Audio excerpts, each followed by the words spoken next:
Hey, Supercross Live on supercrossonline.com. Lauren Abraham with my partner in crime, Jim Hawley.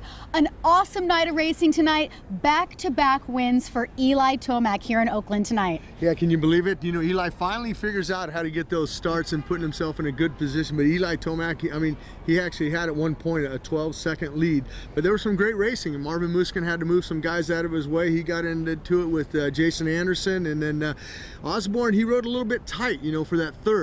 He said, you know, I talked to him after the races, and he goes, you know, I just kind of tightened up. But that's his last ride here. I mean, he's done. He's heading back to South Carolina, and then from there he's heading over to England to get ready for the MX2 World Championship fight that he's got over there. But Osborne wants to come back to the United States next year. He wants a full ride over here in Supercross, and I think he opened up a lot of eyes. But another guy opening up some eyes, Marvin Musquin, back on that podium with a second. Remember, he got a second in Phoenix, but he looked good. And Marvin's going to win one of these things, one of these times. He knows he's got the speed, but Marvin Musquin, he was outside that top 10 off the start, and you hear guys talk about it all the time. They need the start, and I think Marvin knows this week before next week going into Anaheim, Marvin Musquin is going to work on his start.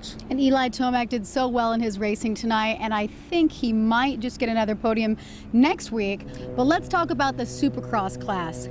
An amazing night for Chad Reed. He just happened to take second place, but who wowed the crowd from third place last week to first place tonight in Oakland, James Stewart happened to pull it off tonight. Yeah, what can you say? I mean, the crowd here in Oakland had just a great race to watch. I mean, you talk about the fight. These guys were fighting, and I'm talking about Chad Reed. He gets that hole shot. He collects $1,500 from Nuclear Cowboy. Right behind him is his old nemesis, James Stewart, and then lurking in the background, Villapoto. You know, he had to pass a couple guys, but at one point, these three guys were on top of each other. And you know, the crowd's just thinking, well, is Stewart going to take out, you know, Reed? What's going to happen? But, you know, Stewart made a great pass on Chad Reed just as they come over the double jump into that left-hander back on the start line. He was able to get underneath him there, but you know, Chad City, he rode tight a little bit after that, you know, and Stewart kind of gapped him a little bit because he was worrying about Villapoto, but then he settled down and at one point started pulling away from Villapoto, and Villapoto said, you know what,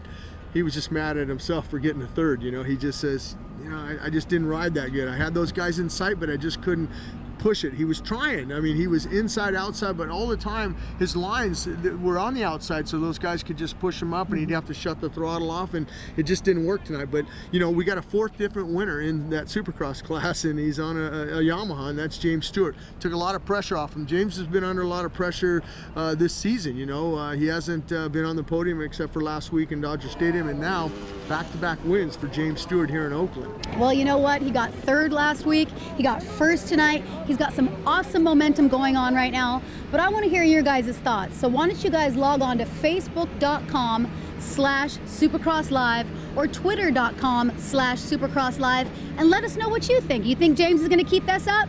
I'm Lauren Abraham with my partner in crime, Jim Hawley, and we'll see you guys next week in Anaheim.